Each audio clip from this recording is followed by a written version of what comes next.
But first, Lara Parisotto joins me, co-director of the Migrant Democracy Project. Now, Lara came to the UK from Brazil in 2014.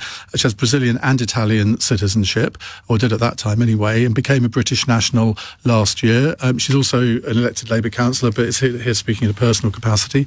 Lara, very good evening to you. Now, I don't know if you were expecting this announcement from Labour today. It's come as quite a shock to a lot of people. What do you make of it?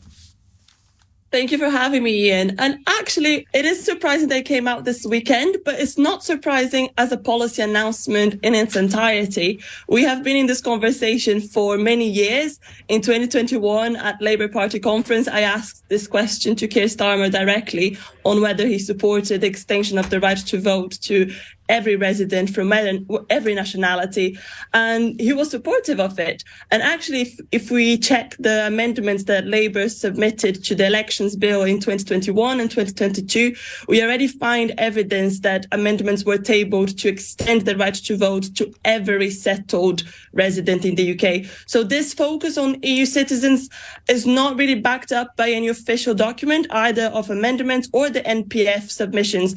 I think there is a lot of room for our organisation, Migrant Democracy Project, to continue asking for every resident to be given the right to vote, which is exactly what you said as well, that it wouldn't make sense for a single group to be given more democratic rights than others.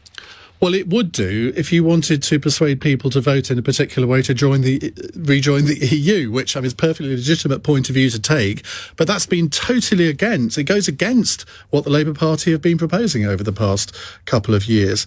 Can I ask, in your home country of Brazil, if I'd got settled status in Brazil, would I be able to vote in a general election in Brazil?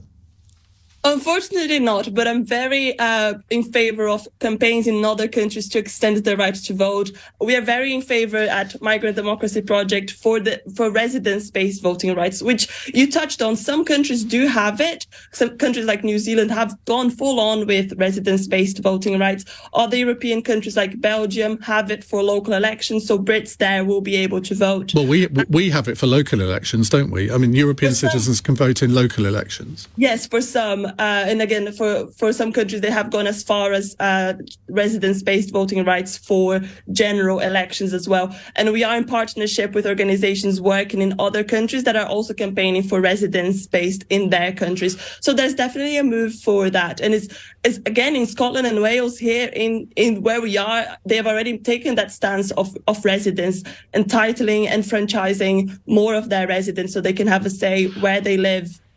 What is wrong with the principle of saying you have to be a UK citizen to vote in a UK general election? Because that's been the tradition, not just in this country, but in the overwhelming majority of countries throughout the world. That is just a settled way of doing things. Why do you think that needs to be modernised, if I can use that word? I think, as you said, it is modernizing it because we have moved from a point where people from all over the world are living all over the world. So here in the UK, yes, I have become a British citizen because to me it was very important that I could vote in general elections. But I've got friends from countries that have restrictions on dual nationalities. So no matter how long they stay in the UK, they will never be able to become British unless they're prepared to renounce their original citizenship, which, let's be honest, it's almost impossible for them to do because they would lose ties with family. So because of that reason, we have many citizens here in the UK who, if no matter how long they live, they will not be able to vote. And for others, that path to British citizenship is long and extremely expensive and sometimes can take over a decade. Today, we've heard from an American who's been living in the UK for 25 years, lives in Surrey, has never been able to vote. And she was asking us, is this policy going to affect her as well? And we really hope that it will, because again, on paper, in theory, there's nothing that says that it is for EU only.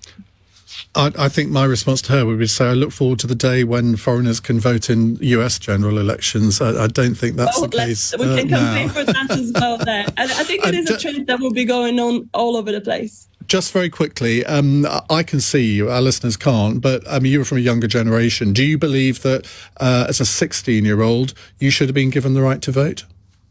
I think the same principle applies really. The services that we use do not discriminate based on our age or based on our nationality. When I paid my taxes, when I get on the bus, when I go to the park, when I get a house, those services do not discriminate on my age. 16 and 17-year-olds are already entitled to a lot of services similarly or equally to every migrant in the UK. So I don't think the vote should be restricted on issues such as nationality. It should be based on your contribution, based on your participation, your involvement, and the fact that you live here. This is our home. Okay. Lara, thank you for joining us.